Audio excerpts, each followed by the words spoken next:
So welcome everybody to another meeting of the Rotary Club of Livermore. This is my countdown, right? So today and then 2 more meetings that we'll do. And then the 30th, we don't have a club meeting, but we'll talk about that again later. So let's see. Who I'm going to ask. Jim Schmidt, would you please unmute yourself and lead us in the pledge, and everybody else put yourselves on mute. Certainly. I pledge allegiance to the flag of the United States of America, and to the republic for which it stands, one nation under God, indivisible, with liberty and justice for all. Thank you very much, Jim. And so our songsters. So Michael, what do you have for us for today? Well, it's a surprise. I had to actually drink a little whiskey this morning to get in the mood. My voice was really hoarse, so I decided I'd do like the original songwriters did. And so we came up with a request from Marty Plone. So I think that Stu has it all queued up to play, I hope. Well, I'm waiting to be able to share my screen. And this is what happens when you drink whiskey in the morning. Okay. Here we go. Okay, so.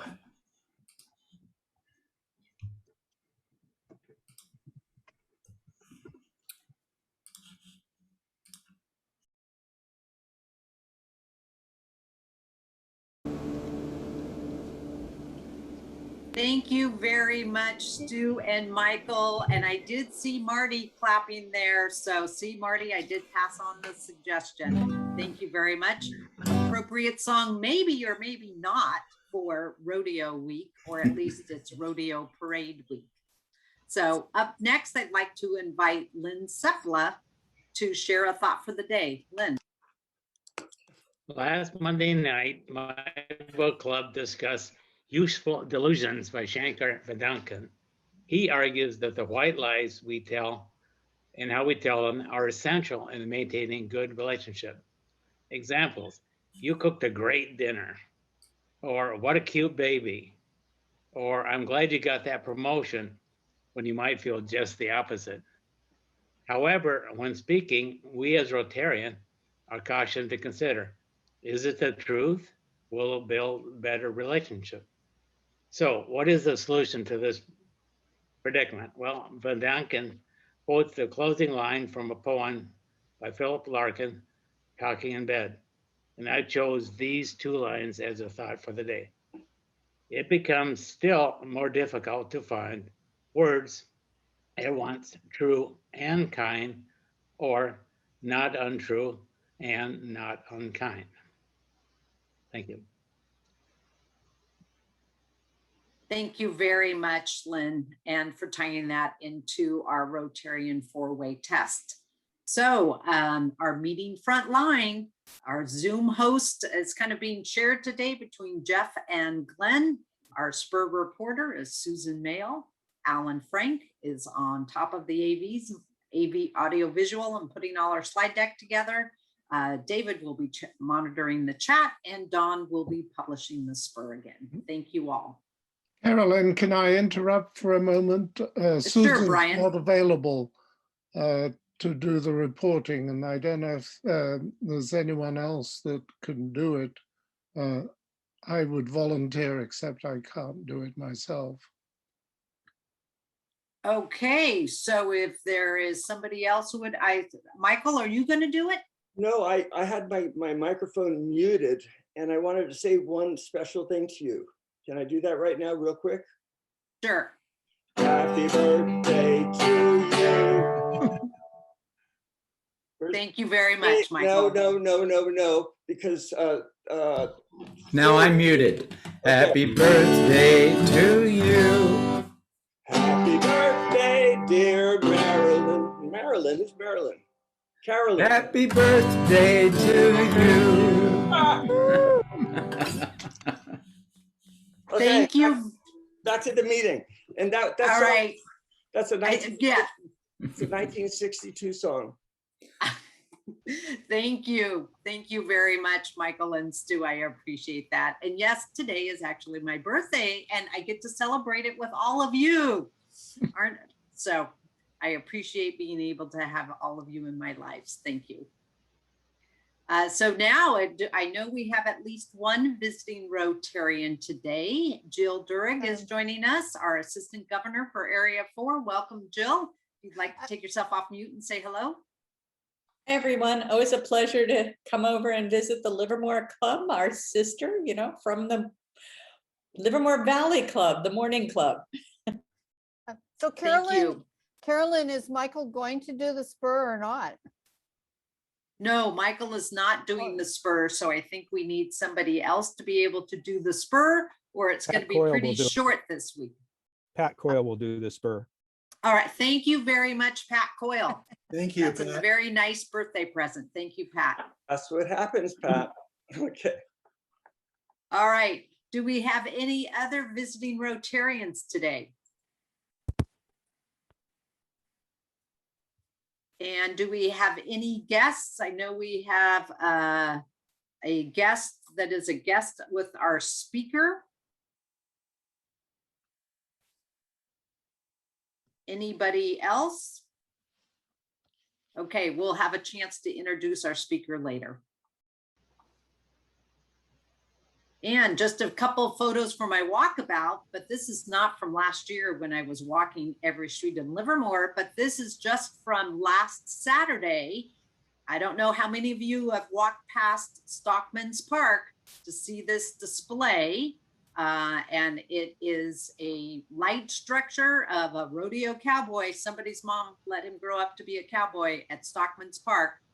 And then you can see all the signs letting people know about the rodeo, Stockman's Park, that the rodeo, not this year, but we'll be back next year. And the virtual rodeo parade will be on Saturday, June 12th.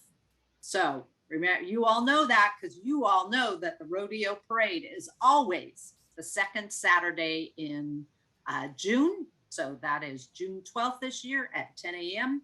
And you'll go to our club website and it will be obvious. You'll just click here to watch the virtual rodeo parade and get to hear Sheila and Jay behave themselves as they are being the MCs for the virtual parade.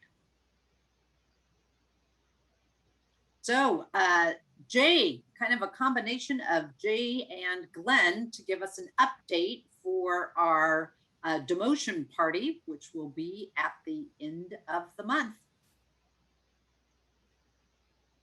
Glenn, you want to lead off? Yeah, I would just say that I wanted to thank everybody for their responsiveness very promptly in registering it with the form that David has sent out now a couple times. Sorry for the technical problem with the wrong link the first time, but most of you have resolved that. As of this morning, we have 90 people registered. Almost all of those, but maybe a dozen or so have actually already paid, which as treasurer, I really appreciate how quickly you've done that. And if anybody has any trouble, if you think you've registered and you haven't received a confirmation email from Google Forms and or you haven't received an invoice from me, please reach out to me personally and we'll get it squared away for you. I'm at gdkubiak@gmail.com. So that's the update for me, Jay. Just one comment. We were very pleased by the registration and turnout. Jackie and I put our heads together. We think we can probably handle 125 people there. Understand that the program, such as it is, put on by the past presidents, the famous amateur thespian group that meets once a year, will be performed in the building, which is the old nursery back in the long ago days before the new edition. So you will be expected to stand there. I think we're after the 15th. You probably won't have to have a mask, but there will be singing, so you can decide if you're comfortable. If you want to stand outside and peek through the door, that's fine. So anyway, we think we have a hard limit at 125. We're very encouraged by your turnout. So thank you so much. Thank you very much, Jay. And then remember, because of the demotion party at Alden Lane Nursery, there is no regular club meeting on Zoom at noon on June 30th. So our last, as I said earlier, my last meeting presiding as club president on Zoom will be June 23rd. So another event that's coming up is the district conference will be at Gilroy Gardens on Saturday, June 17th. That's another in-person event. The registration is now open for that event. And the best way to access that is go to our club website, livermore-rotary.org. And on the homepage, there's a link to the conference registration. And as we've discussed in past weeks, the RI International Virtual Convention starts tomorrow. I bet registration is still open. I did hear, I saw Jill Durig at on Sunday, and they're already doing pre-conference meetings that she was involved with. So the conference is starting. So this is your opportunity. If you've never been to an RI convention, you can attend virtually for only $65. So we have a little bit of time before we start our program. And then we had one other, Alan, just real quick, is Lynn's announcement. Let's go to Lynn's announcement first. So Lynn Monica. Hi, this is Lynn. Can you guys see me? I can't see myself here, but I wanted to mention the Harvest Moon dinner again at Splendorio's Estate and Vineyard. It's on August 14th. It's a fundraiser event for Culinary Angels. It's August 15th, Saturday. Limited up to 40 people. We still have tickets available. So we did get several people signing up, but we still have tickets available. If you're interested in going, please contact me at lynn@culinaryangels.org. It's going to be a fabulous night, farm to table dinner prepared by Chef Claudia, who you heard speak a few weeks ago. Thank you. All right, thank you, Lynn. So we have a little bit of time if there's anybody that has any good news they want to share, and then, you know, maybe for a prize. Jeff Youngsma does. Okay, Jeff. Okay, well, let's see. In honor of 3 out of our 4 children are having birthdays this month, along with another child that's doing oh, sorry, too much feedback. Is also doing their renewal wedding. I will be donating to, actually I have donated to the President's Club. Well, thank you much. Thank you very much, Jeff, and happy birthday to all those fellow Geminis, if they're all Geminis. Anybody else have good news to share? Carolyn, I'm happy to contribute money. Okay, how happy are you and why, Splin? Carolyn, isn't the fact that I'm contributing money happy news anyway? It is. It's always happy news. Oh, but you want more than that? Yeah, well, yeah, you must have some good news to share, Splin.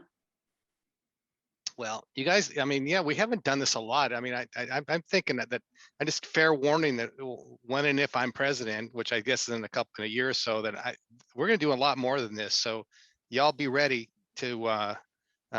Maybe they won't be as heavy as a fine, but I love this part. I wish we did more and more of this. But anyway, so my oldest son and my daughter-in-law left yesterday to return back to Switzerland, and my daughter-in-law was here for about a month, and my son was here for about 2.5 weeks. They were here for weddings, and this because of COVID, they're not able to come back that much. But that we were happy, very, very happy to have them around for a period of time. And at some point, we used to visit them in Switzerland quite often, and hopefully we can go back.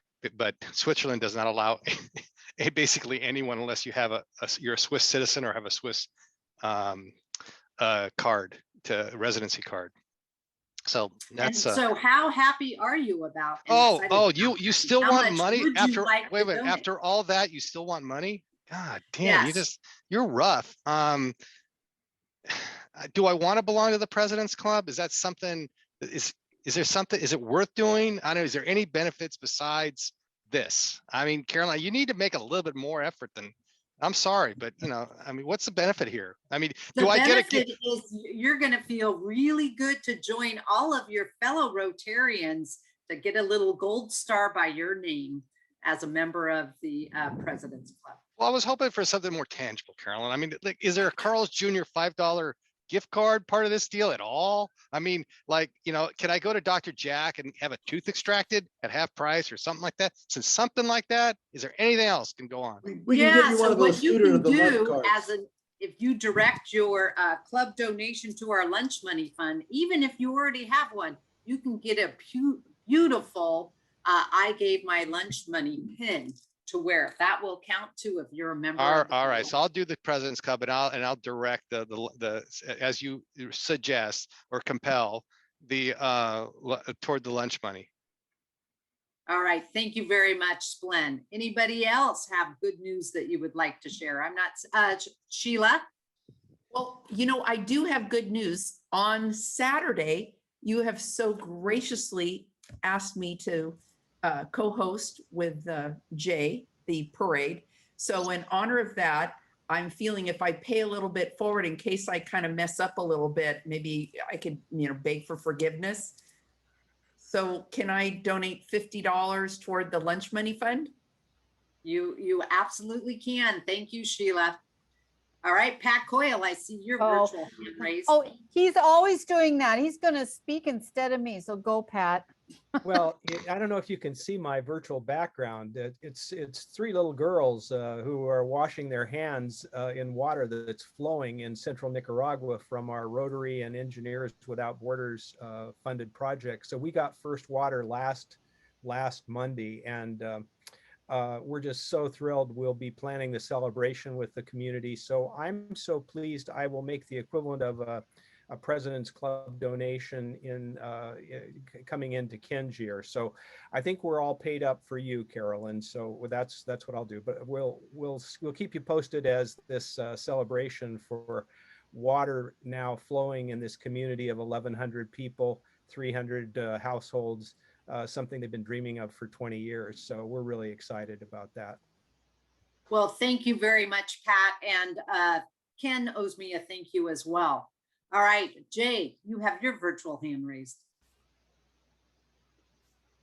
Yes, I have a wonderful thing to announce, and it costs me nothing, but you all can anticipate this. I checked in with Monya Lane. Monya is on a cruise boat in the Galapagos with Bob and with Gina Bonanno.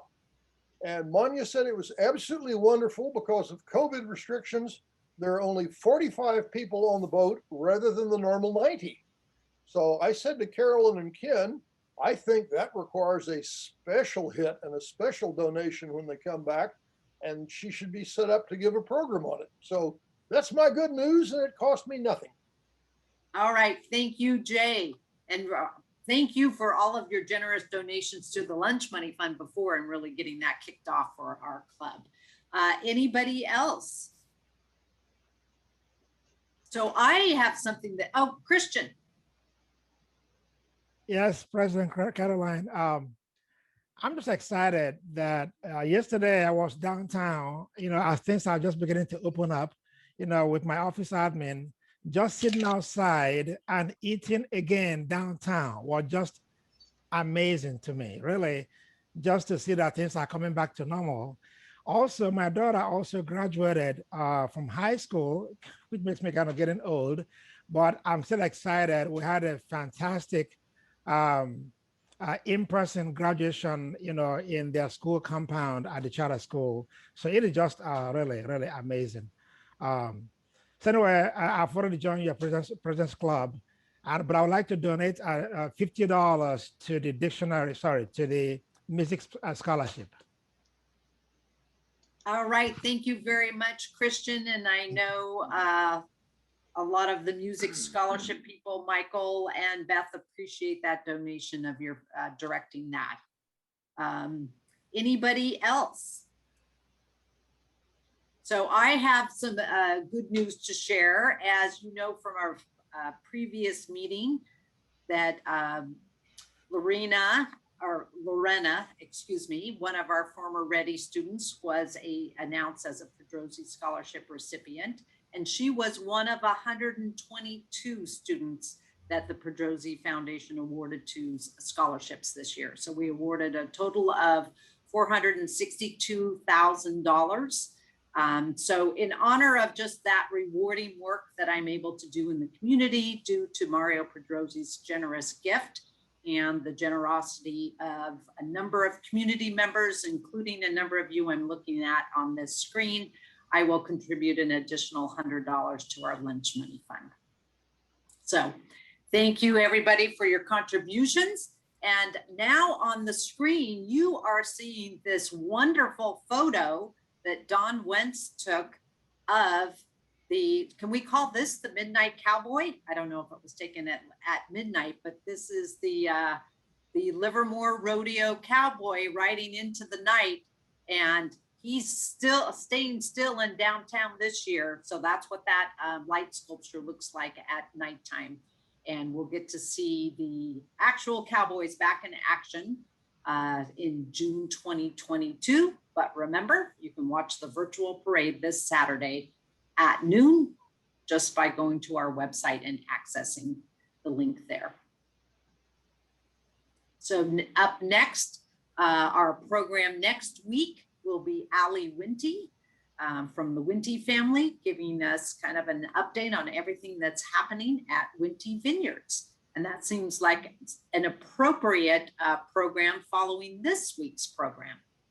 And so now I'd like to invite Kimberly to introduce this week's speaker. Kimberly.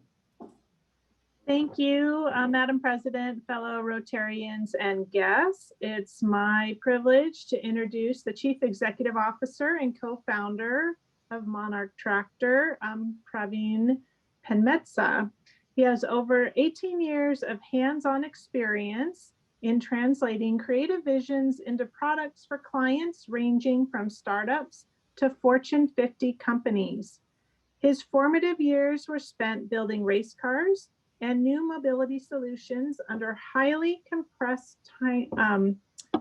timeliness. And in the last decade, he has focused his efforts in ag tech solutions. He loves the creative energy that permeates the product engineering lifecycle, especially on seemingly impossible projects.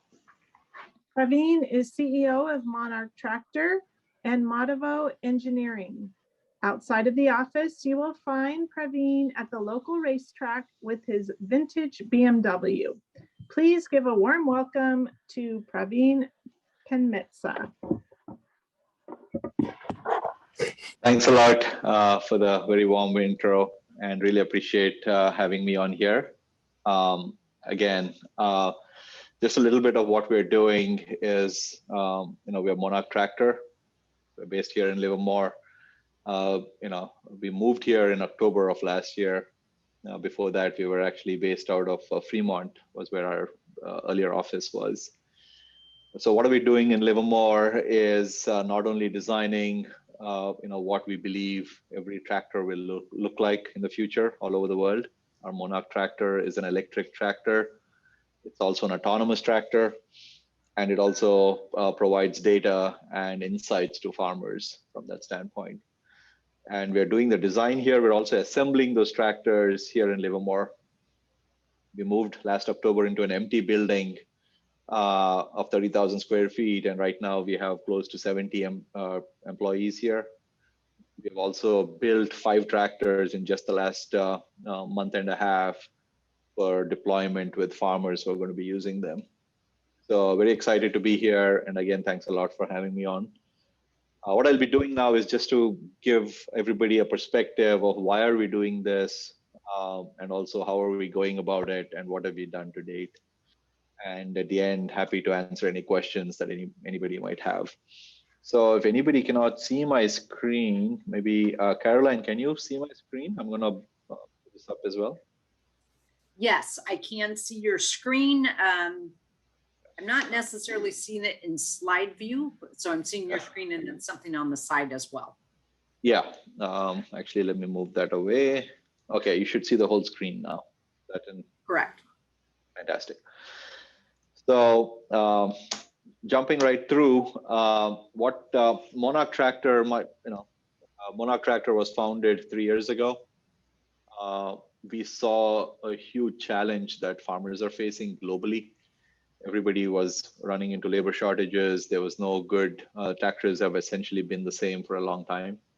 So with all of that in mind, we put a team together that is going to attack this problem. So just from an introduction on the team standpoint, there's myself, my background has been in automotive, aerospace. I developed a lot of electrification projects, a lot of robotics projects. And then 5 years ago, a San Luis Obispo farmer came to us and said, hey, I need some automated planter to plant my broccoli, take it from the nursery and plant it in the field. And we are having huge challenges on the labor side.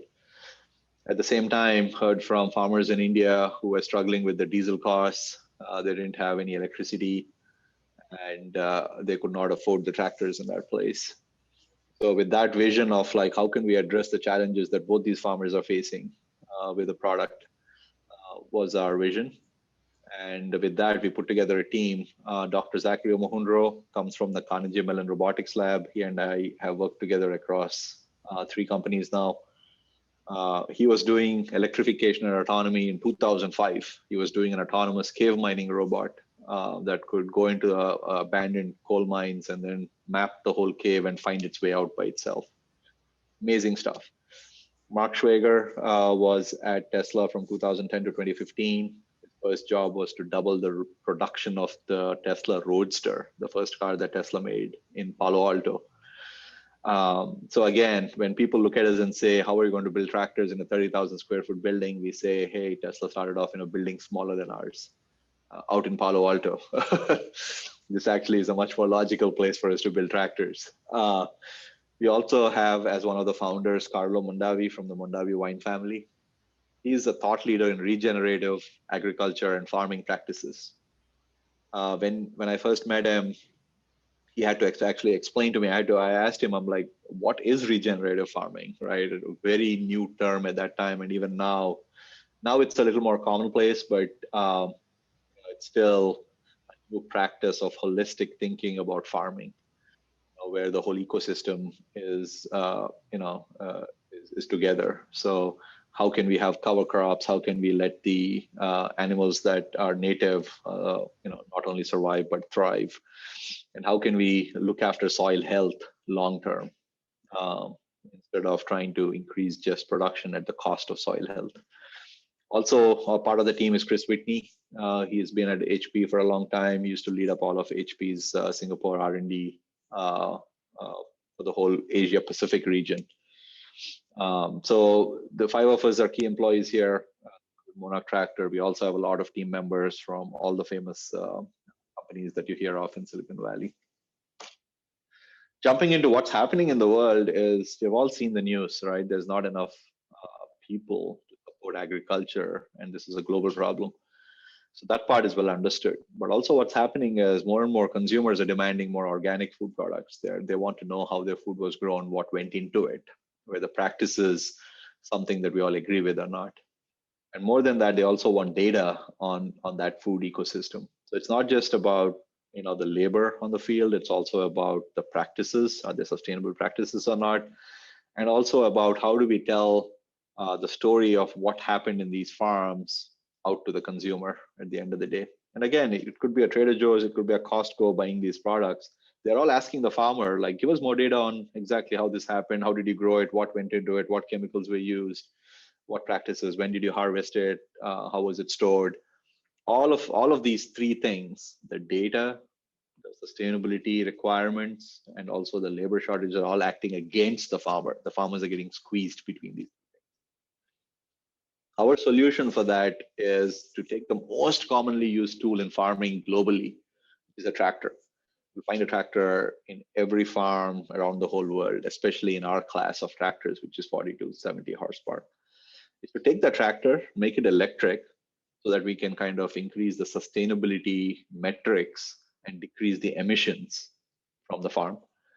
Make it automated, so that we can do a lot more with a lot less people. So we want to take the existing tractor drivers and have them pilot and have them manage a fleet of 6 to 8 tractors for each person. It's like a drone pilot who sits in here and controls a drone versus hiring a fighter jet pilot. There's a big difference in the cost. There's a big difference in the risk. So the third one is, how can we take data from the farm and then use that to increase the value of the crop as much as making the operations more efficient? So that's our solution. With that in mind, we developed this tractor.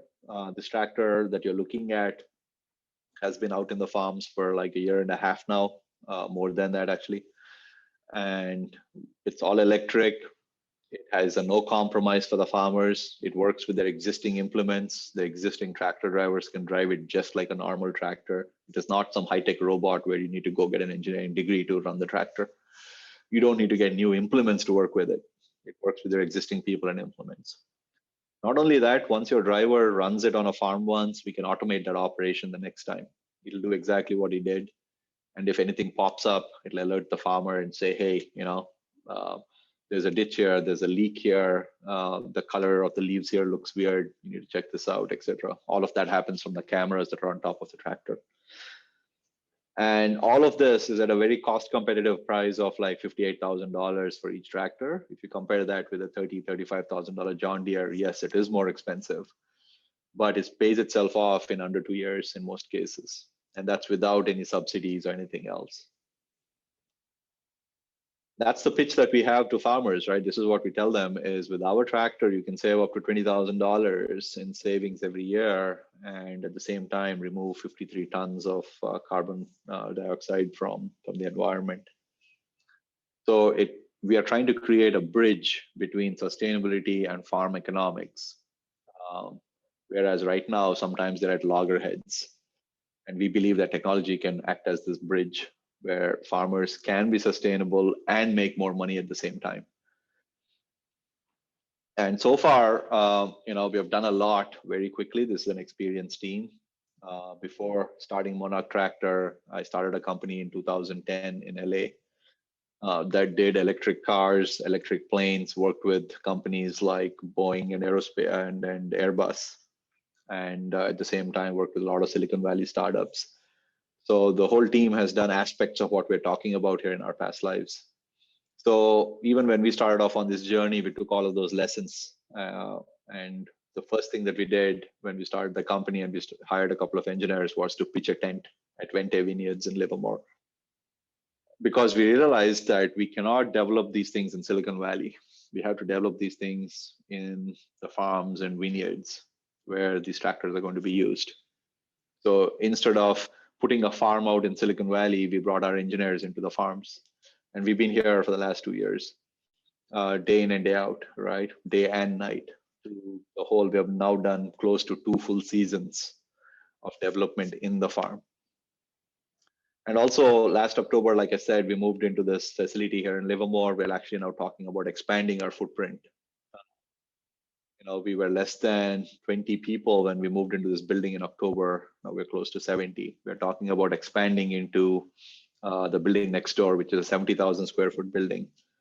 Also, the amazing thing is we have great support from some of the leaders in the industry, whether it's the ex-CEO of Boeing, Dennis Muhlenberg, who's a farmer in Iowa. He comes from a farming family before he joined Boeing as an intern in the 1980s, rose to become the CEO.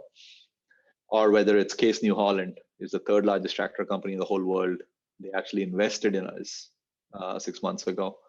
We also have an Indian tractor company that invested in us. The fact that 2 tractor companies have invested in us kind of provides credibility for our technology and also what we're doing.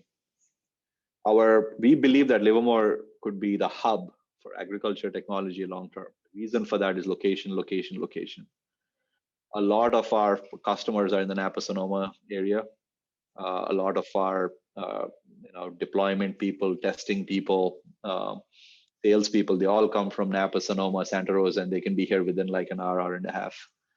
A lot of our engineers come from Silicon Valley. They're here from the city or from Fremont or from San Jose within another hour.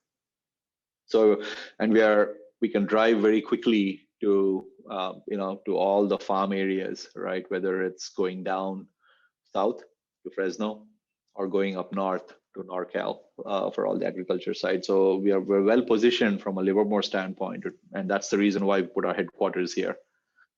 And it's not just about designing the tractor here and building it in some other country. We want to bring back manufacturing to the US. So yes, some of these parts are global. There's no getting away from it. But we believe that we can actually assemble these tractors here in California very profitably and initially deploy them to all the farmers around in California and then go global. So the tractor that we're developing, we want that to eventually be accessible and purchased by farmers in India, farmers in Japan, farmers in Europe, and really change how people think about tractors from being a mechanization tool to being a smart sensing and take action kind of a tool. So it's a very different way to think about a tractor. And again, we are the only tractor that can do that, because not only can we see what's happening in our farm, in the farm from our cameras, we can also provide alerts to the farmer. We can provide recommendations on what they should do and then actually do it. So for example, we can sense what the temperature is out on the farm. We can sense what the wind direction is, what the wind speed is. We can provide an alert to the farmer and say, hey, this is not the right time to spray. This is going to have a lot of blowover into the next field or into the residential areas. And we can recommend what kind of chemicals and when and how they should spray, and then actually do the spray operation. So this is the future of what the tractor could be. And that's what we have built. And we're starting to deploy these to a lot of farmers, including Vente Vineyards has 2 of our tractors now. The state of California has given us support to test our tractor against existing diesel tractors. So, we have close to almost like 60% of the Napa Sonoma vineyards have placed an order for our tractor. So our tractor sold out well into next year right now from a production standpoint. So we are going to be here. We are going to scale up. So we're excited about that, especially with the support of our companies. So this is the pilot series tractor that we launched, and gave a couple of these are in farmers' hands right now. And after this, we're going to go to a production model, which is even more robust, has some more lessons that we are learning right now on these tractors, and that's going to go to production here in Livermore. So thanks a lot for the time. Happy to answer any questions. I'm going to move the video panel over so that I can see you guys. Super. So Carolyn. All right. So there's a few questions in the chat. Some of these that Kelsey. So welcome, Kelsey. Kelsey Decker joined us. She's marketing director, right? Is that correct? That's correct. Thanks so much, Carolyn. I'm happy to answer any questions in the chat, but I know Praveen will do a great job as well. Yeah. So one of the questions was just talking about, the batteries and solar powered and how these are being powered. On the battery side, yeah, we have a very large battery on our tractor, the latest and greatest technology that we are leveraging from the automotive ecosystem. And the tractor is designed to be charged using a very normal barn plug. So if you have an air compressor or a welder that you're running in your farm barn, you can just plug our tractor to that and we'll charge it up within like 5 to 6 hours. We can also charge it from solar, but not only that, our tractor also can provide power back to you like a generator. So you can drive the tractor to the middle of the field, plug lights, plug your phone, plug even a welder to the tractor in the middle of the field, and that tractor will provide 10 kilowatts of generator capacity out in the middle of the field. So we act as a mobile battery storage if you have solar, or even if you're charging this from the grid. All right. And then you talked in your presentation about that you're starting here in the US and then going globally. So talk a little bit about your implementation at Wente and how the tractors are being used there. Exactly. So our tractor class is a very common class. The 40 to 70 horsepower tractors are found, like I said, globally. So at Wente, what we're doing is we're doing a couple of operations, which is spraying and mowing. We have also taken a 50-acre slice of the vineyards there to test our tractor and to integrate our tractor into their existing people and implements and operations. So the two tractors that we have there will be compared apples to apples with their existing diesel tractors. And it's already proven to be much more easier to drive. It's already proven to be much more efficient. Vente has also long been a sustainability proponent, so they've installed a few chargers on their vineyard, and that they're going to charge our tractor from. So the tractor is integrating into existing operations. We're not trying to change how they farm. We're trying to give them a tool that they're going to be familiar with, that they can use right away and see the cost benefits and also the sustainability benefits at the same time. All right. And then one of the other questions from Ken was just about the design challenges that you have for autonomous operations in an ag environment. So it's not a robot in a factory. Exactly. Yeah. So I come from the automotive world, worked on a lot of autonomous technologies. Worked with a company called Zoox, where I met Mark Schwager, my co-founder, that was recently purchased by Amazon. Worked on another company called Drive AI that did autonomous shuttles on the roads, which was purchased by Apple. So I'm very conversant with the technology, but this is a different challenge, right? Ag is different to driving a car on the road. In certain cases, it's a little easier because the speeds are slower. It's a controlled environment. It's a little more structured, but in certain cases, it's a lot harder. So for example, the fact that, we are often running like a spray operation where the spray itself can kind of cloud the cameras. We need to figure that out, right? And that's something that I've spent a lot of time working on. The fact that the tractor has to work in muddy conditions, could get stuck in the dirt if you use it the wrong way. And also it's not just about the tractor, we also have to control the implement behind it. So in terms of all of these challenges, that's been what we have spent a lot of our time on over the last 2.5 years, is doing these operations in the field. And this is our 3rd generation tractor that you're looking at on the screen here. We started off with a different tractor, learned a lot, built another version 2, learned a lot for the last 1.5 years. And this tractor just came out 2 months ago. And now we're learning from this, and this is going to feed into our production tractor. And all of this is happening in the fields. We're not testing this somewhere else. We're testing this with farmers, with their drivers, in their fields, with their implements. So the autonomy side is quite a big challenge also from a connectivity standpoint, right? It's amazing how many times you're in the middle of the field and there's no cell connectivity, forget high-speed data and internet access. So our tractor is designed to work in all of these conditions. All right, and then I see that Glenn Kubiak, you have your hand raised, and then I'll go to Michael's question from the chat. Thanks, Carolyn, for being fascinating what you're doing here. One question I had, I grew up in a very hilly agricultural community in upstate New York, and tragically, tractor rollovers are a very common source of farm worker fatalities. The last I knew, it was like 50% of farm worker deaths are caused by tractor accidents, and yet I don't recall that being an element of your value proposition. And so, but the question I have is, has this been designed specifically so that when there is a farm worker driving it, it is safer than the alternatives? Yeah, I'm glad you brought up that question, Glenn, and sorry for missing that out. Kelsey's going to give me a hard time later on. Is our tractor is safer than any other tractor out there when a driver is on it. The reason for that is the same sensors that we have on the tractor that control the tractor. You can also use that to prevent rollovers, to prevent flipping, to prevent sliding and all of these conditions. And since it's electric, we can actually control the platform faster than a diesel tractor can, right? It's easier to spin up an electric motor, slow it down, put it into reverse faster than you can with a diesel engine.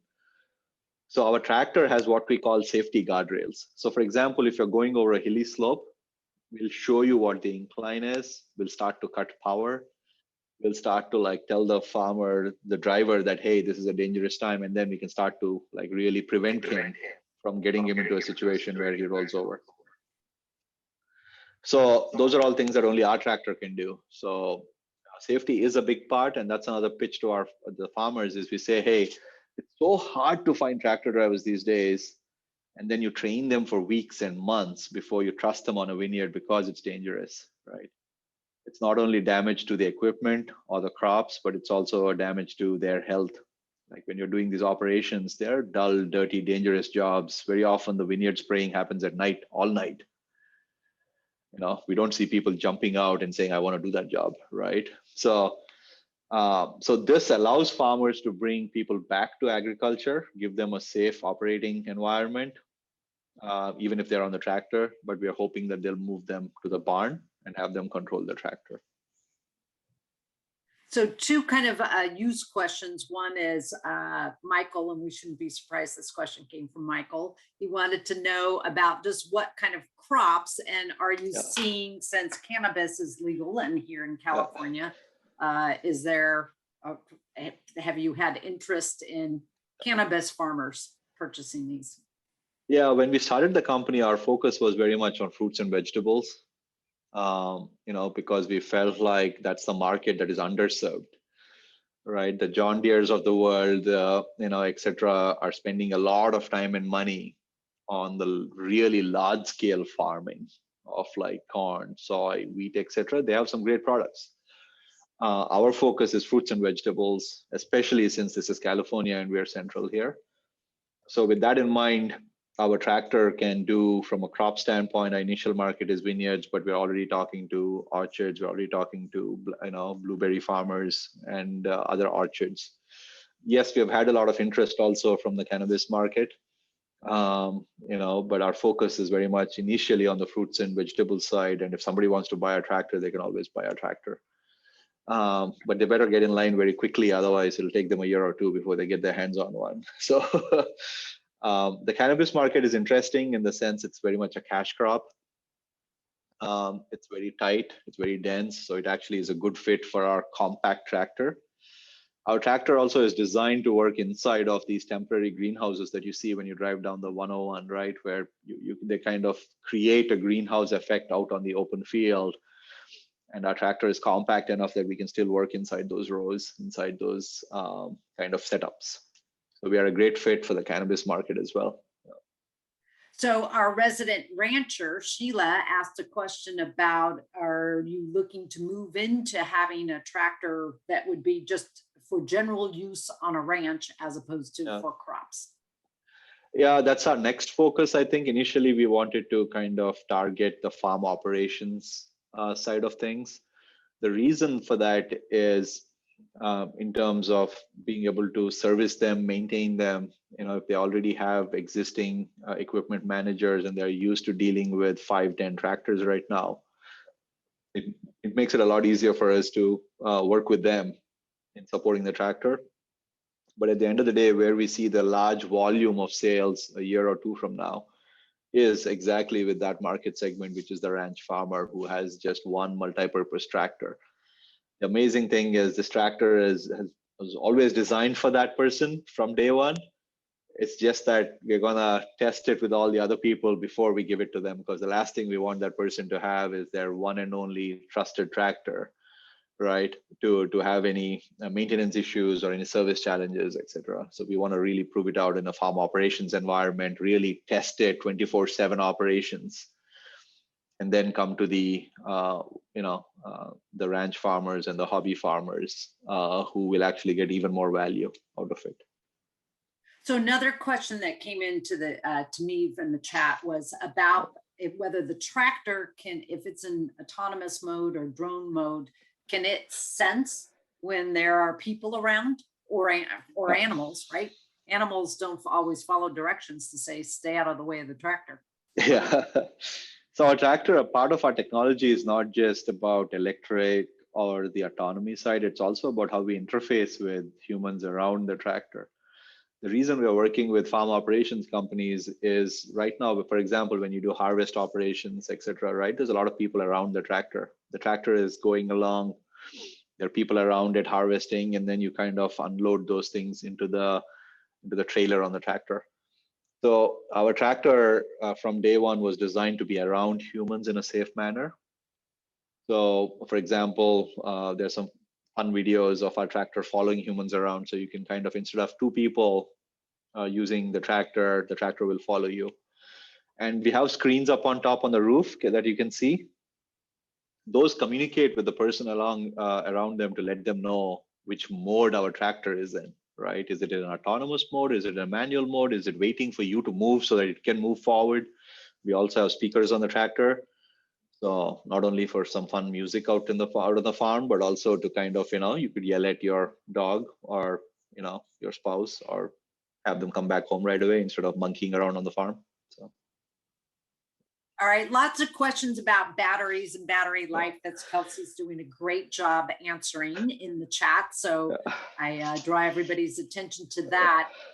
But is it always going to be batteried, or are you going to look at a hybrid option, as we just see all the different kinds of technologies being used for vehicles these days? Yeah, we are very much a sustainability focused company. So the two anchors for our company from day one were sustainability and technology.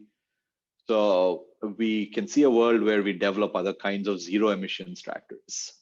But our goal is not to build more diesel tractors, because there's a lot of great diesel tractor companies today. So we'll always be building what we call zero emission tractors, whether it's electric or some other technology that we're evaluating, will be seen. But for now, we feel like a fully electric tractor in this class is the best solution, because hybrids tend to be more complex, more expensive. And there's a reason why the automotive industry is starting to, at least in the smaller classes, focus on fully electric technologies, and in the higher horsepower classes start to look at fuel cells and electrics. So that's the same perspective that we share. Keep it simple, keep it very robust for farmers, and make sure that it's at a cost that makes the profit and loss work at the farm level, right? Without subsidies. So then a follow-up for that battery is just the sustainability and the supply issue of batteries, if you can talk about that.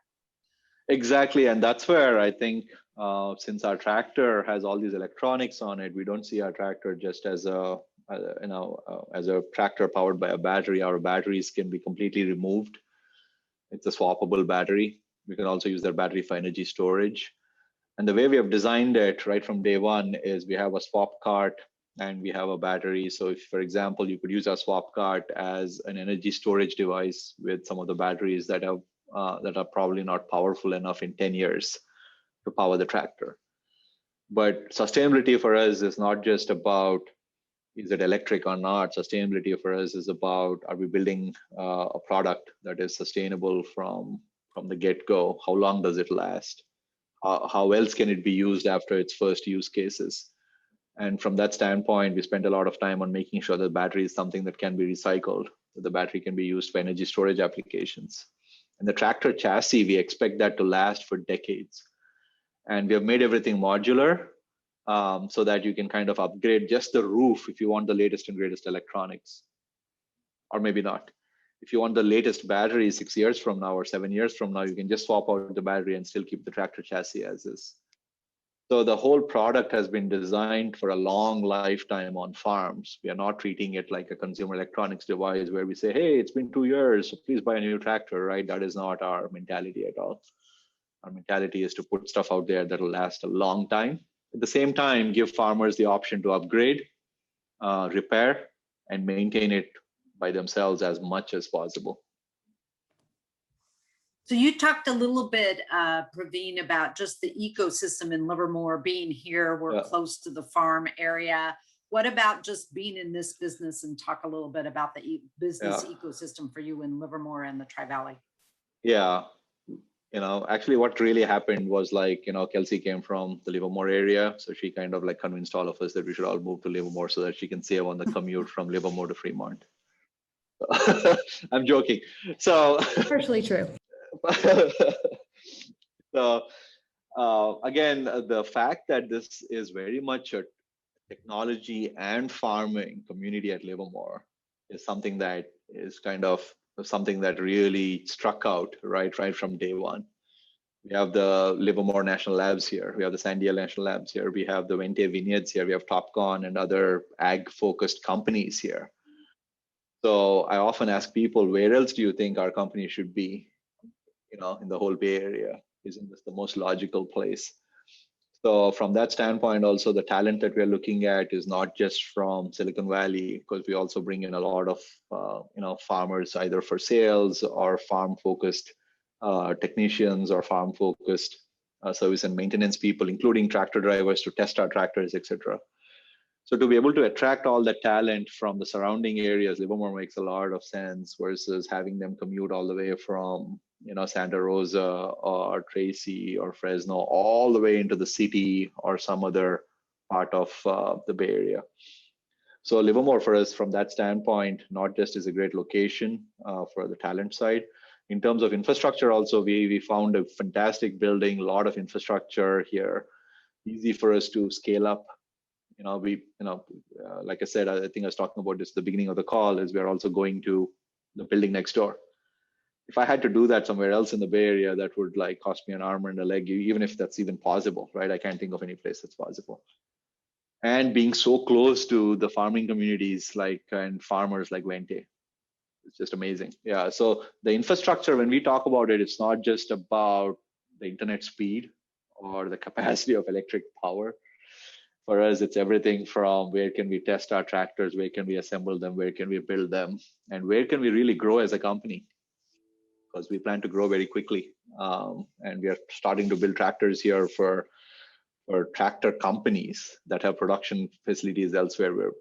So we'll be announcing some fantastic stuff in the next 6 months about work that's going to happen here for tractor companies globally, including countries like India. So then kind of, since do have growth plans, this question somebody asked about, are you publicly traded? I assume you're privately held, but kind of talk about your investors and so we are a startup still. We're privately held. The two big tractor companies are our investors. We have an automotive supplier company as a third investor. Of course, we also have some of the Silicon Valley tech investors on our cap table, but the whole company is currently privately held. We do see a future where we hope to be publicly traded, but for right now, our focus is on getting more tractors into farmers' hands. So.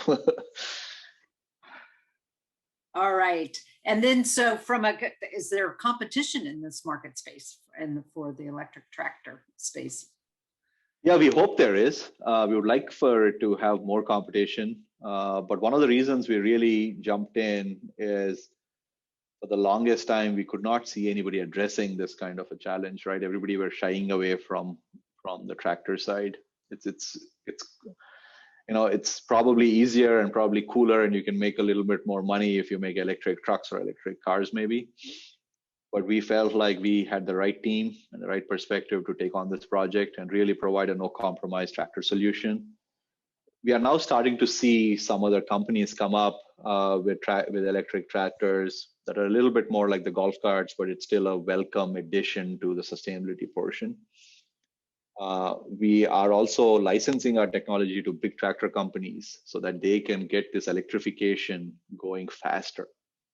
We are not the kind of company that is going to hold everything close to our chest, because that's not how farming works either. And we are very open about licensing our technology to enable farmers to have the tools that they need as soon as possible. And if that means we license our technology, that's what we are going to be doing. We're already in discussions with some big tractor companies about that. So yes, you'll be seeing more electric tractors. Some of them will have our tech. I hope we see others that also are, different products in different classes as well. All right. Well, thank you very much, Praveen, for this very interesting presentation and just an opportunity for us to all learn about what is happening right here in our own backyards in Livermore. So thank you very much for joining us today. Yeah, if you see a tractor on the road, please be polite and give us a friendly wave. That's one of our guys. We'll make sure to do that. We'll make sure to do that. So thank you, everybody. This concludes another meeting of the Rotary Club of Livermore. Make sure to watch the virtual Livermore Rodeo Parade this Saturday at 10 a.m. Sheila and Jay will be on their best behavior. Bye, everybody.